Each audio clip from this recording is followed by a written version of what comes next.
Hello everyone, myself Khyati Vyas from JMP English Medium Saraswati Group of Education. Today I am conducting this session for grade 3, subject is SS. This is a part of your FA2 revision work and this is my session number 2 for the revision.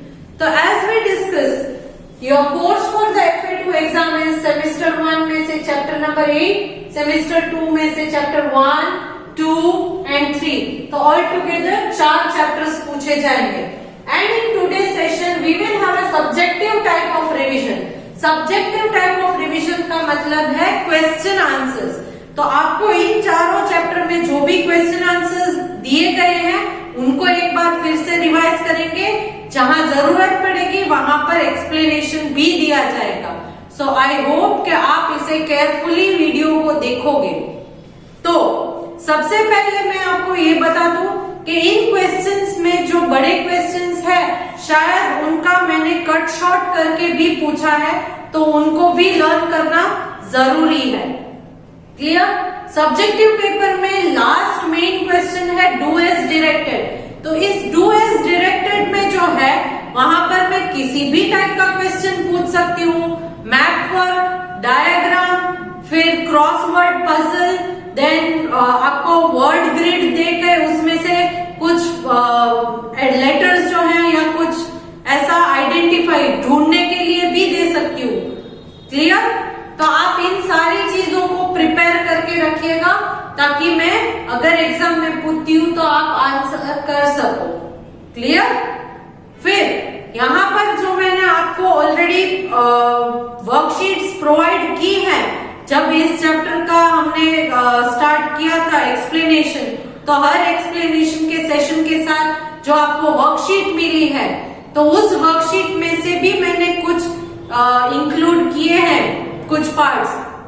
तो उन worksheets को भी I hope कि आपने preserve किया होगा, तो उनमें से भी रिवीजन कीजिएगा ताकि एग्जाम में आपको गुड मार्क्स मिले.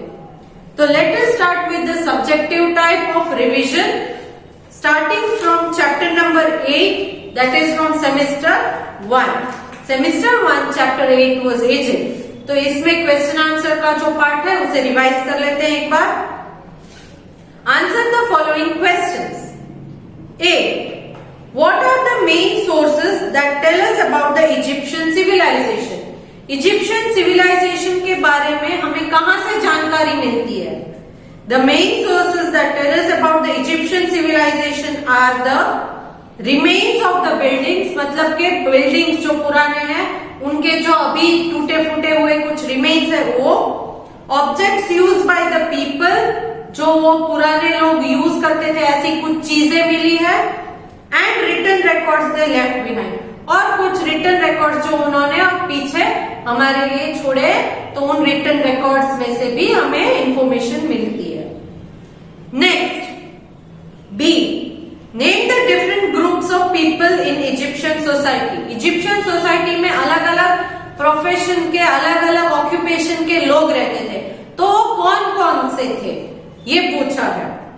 The different groups of people in the Egyptian society were pharaoh, farmers, scribes, priests, soldiers, engineers, traders, skilled artists, craftspeople. Clear? तो all together 9 है. All together 9. Next, why were the pyramids built? Pyramids को क्यों बनाया जाता था? The pyramids were built as a resting place for the pharaohs and the other important people. ये एक resting place होती थी pharaohs मतलब कि उनके king के लिए, and other important people, और king के अलावा जितने भी important people थे उनके लिए भी ये बनाए जाते थे. After death, their bodies were wrapped and their mummies were placed in the beautiful golden coffin or a box. मरने के बाद उनके बॉडी को रैप किया जाता था और उनकी बॉडी को गोल्डन कॉफिन, सोने के बॉक्स जिसको कॉफिन कहते हैं, उसमें प्रिजर्व किया जाता था, and kept in a special room और चेम्बर इन द पिरामिड. और पिरामिड के अंदर एक स्पेशल रूम या चेम्बर बनाया जाता था जिसके अंदर इस कॉफिन को रखा जाता था। The entrance of which was close, और इस रूम के एंट्रेंस को क्लोज किया जाता था, so that the pharaoh would not be disturb, ताकि उन्हें कोई डिस्टर्ब ना कर पाए। ओके, सो ये रीजन था पिरामिड्स को बिल्ड करने का। Next, why did the Egyptian preserve the bodies of important people? Important people की बॉडीज को क्यों प्रिजर्व किया जाता था? क्यों उन्हें मरे हुए इंसान की बॉडी को प्रिजर्व करना है? Answer, the Egyptian preserve the bodies of important people as they believed in life after death, क्योंकि उनका मानना था कि मरने के बाद भी लाइफ होती है। They presumed that their pharaohs would need all his clothes, jewelries and other things even after death, और उनका ये मानना था कि उनको, जो उनके फेरो थे, उनको अपनी सारी इंपॉर्टेंट चीजों की जरूरत पड़ेगी, जब वो फिर से जिंदा होंगे तब उनकी जरूरत पड़ेगी, जैसे कि क्लोथ्स है, ज्वेलरीज है, इसीलिए उन्हें प्रिजर्व किया जाता था।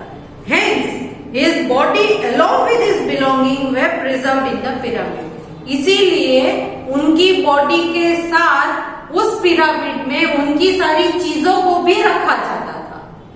Clear? Next, what are the written records that tell us about the ancient Egypt? तो रिटन रिकॉर्ड्स एंशिएंट इजिप्ट के थे, वो क्या है?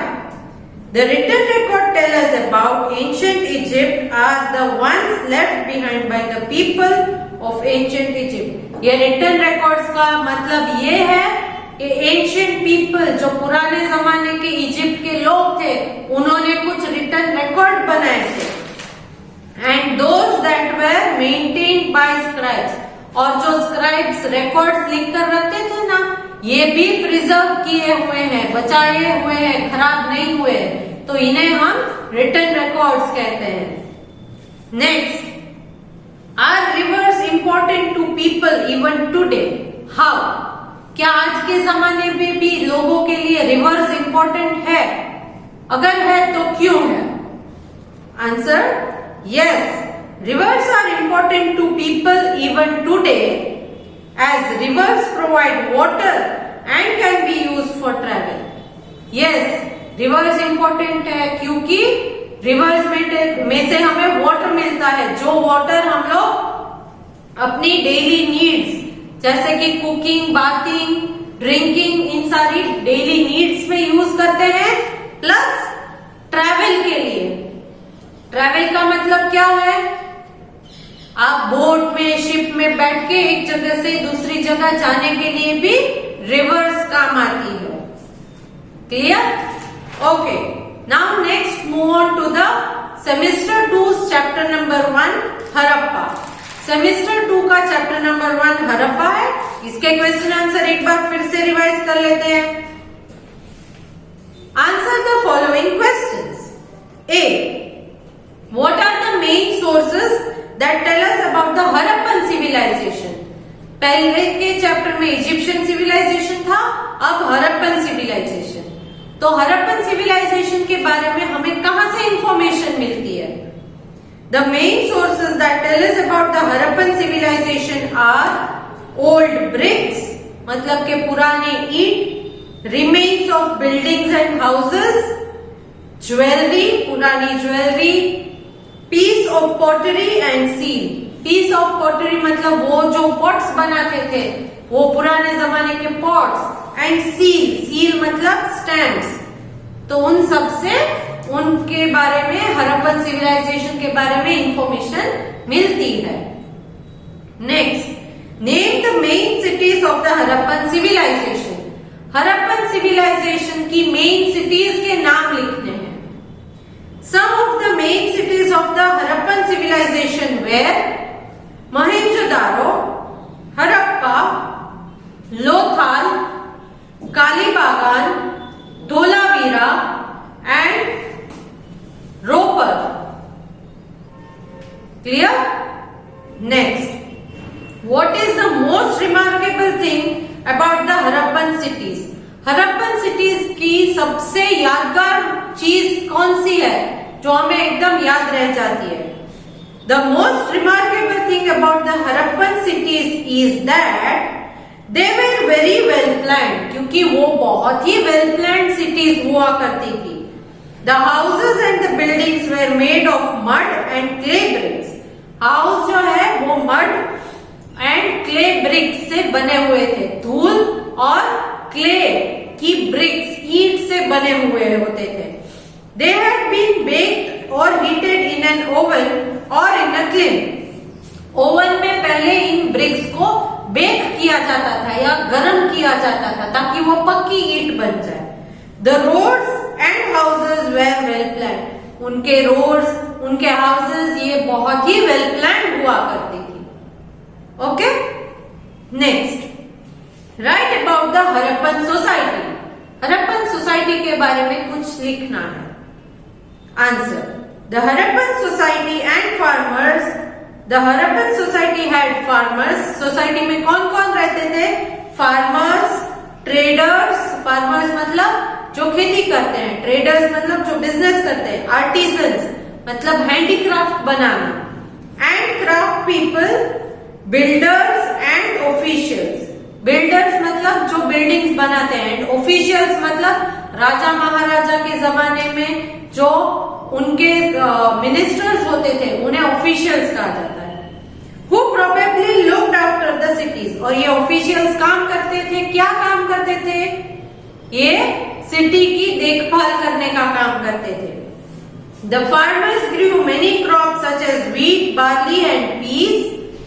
The Harappan craft people were very skilled. Craft people मतलब जो क्राफ्ट्स बनाते थे वो बहुत ही skillful people थे.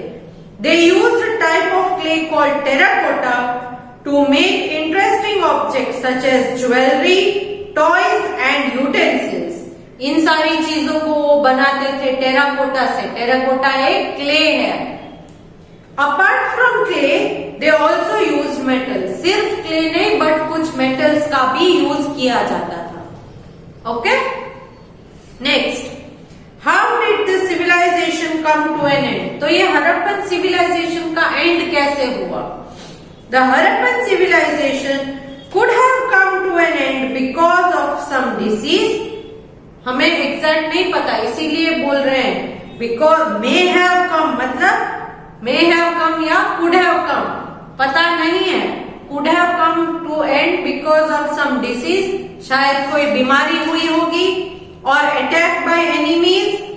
एनिमीज ने अटैक किया और शायद ये लोग हार गए.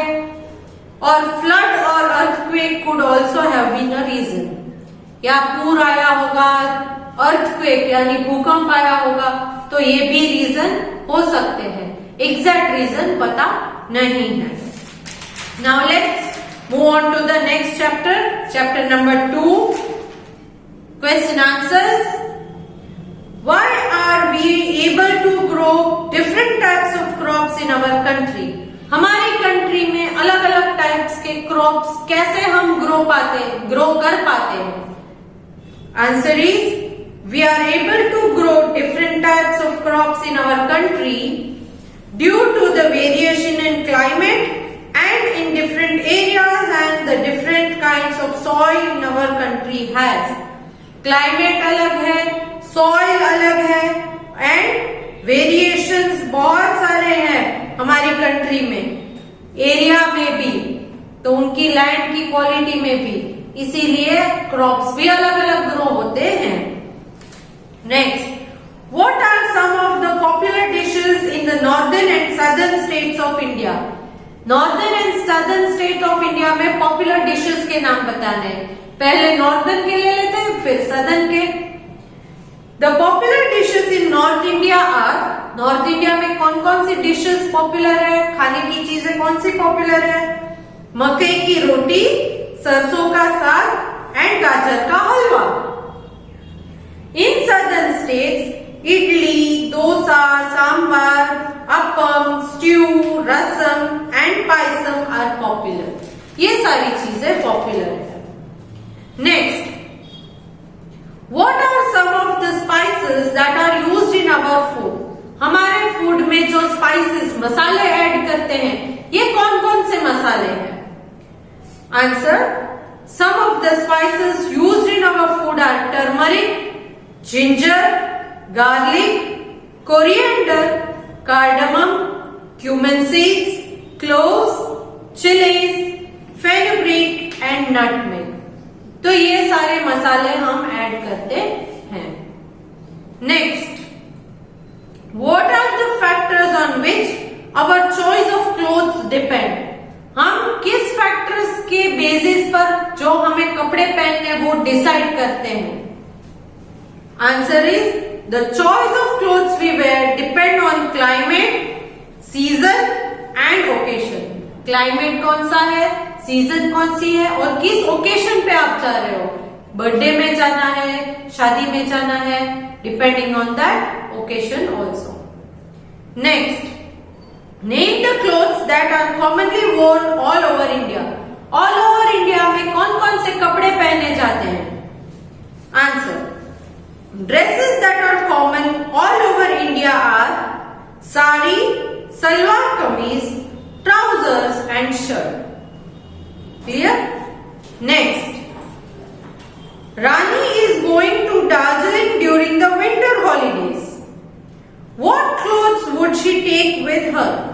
रानी दार्जिलिंग जा रही है और विंटर हॉलीडेज में, तो वो किस टाइप के क्लोथ्स लेकर जाएगी?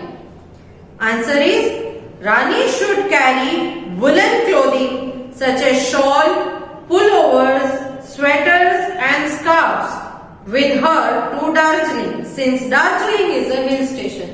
तो सारी वुलन से बनी गर्म कपड़े ले जाने चाहिए क्योंकि दार्जिलिंग जो है वो एक हिल स्टेशन है, तो वहां पर ठंडी ज्यादा रहती है. Next, let's move on to the next chapter, that is chapter number 3. So the question answer here are: A. Why is Holi called the festival of colors? Holi को फेस्टिवल ऑफ कलर्स क्यों कहा जाता है? Answer, people celebrate Holi by sprinkling and throwing colour powder on each other. एक दूसरे पर colour powder छिड़कते हैं. That is why Holi is called festival of colours. इसीलिए इसे फेस्टिवल ऑफ कलर्स कहा जाता है. Next, how is Eid ul Fitr celebrated? Eid ul Fitr को कैसे सेलिब्रेट किया जाता है? On Eid al-Fitr, people wear new clothes and offer prayers or namaz at the mosque. Prayer या नमाज करते हैं और नए कपड़े पहनते हैं. Eidi or money is given to children. बच्चों को ईदी यानी कि पैसे दिए जाते हैं. People also eat sevai, a tasty sweet dish made of jaggery, milk and vermicelli. सेवई खाते हैं जो जैगरी यानी कि गुड़, मिल्क, दूध और वर्मिसेली मतलब के आप जो सेव बनाते हैं मीठी सेव, उससे ये सेवई बनाई जाती है. Next, why is Christmas celebrated? Christmas को क्यों सेलिब्रेट किया जाता है? Answer, Christmas is celebrated to mark the birth of Jesus Christ. Jesus Christ के जन्म को सेलिब्रेट करने के लिए, उनका बर्थ हुआ था जिसको सेलिब्रेट करने के लिए क्रिसमस मनाई जाती है. Special prayers are held in church. उस दिन चर्च में स्पेशल प्रेयर्स की जाती है. Christmas tree are decorated. Christmas tree को डेकोरेट किया जाता है. Children believe that Santa Claus bring gift for them. Santa Claus gift लाते हैं ऐसा बच्चों का मानना है. Cakes and greeting cards are exchange. और एक दूसरे को सारे क्रिश्चियन लोग केक और ग्रीटिंग कार्ड्स देते हैं. Next, D. Name some Indian dance forms. Indian dance forms के नाम लिखने हैं. Some Indian dance forms are Kathak, Odissi, Manipuri, Kathakali and Bharatanatyam. Next, what are the two forms of Indian classical music? Indian classical music के दो अलग अलग फॉर्म्स के नाम क्या है? Two forms of Indian classical music are Hindustani and Carnatic music. Next, F वाला question जो है वो एक क्रॉसवर्ड पजल है, तो ये आप अपने आप लर्न कीजिए, मैंने सॉल्व करवा दिया है. क्लियर?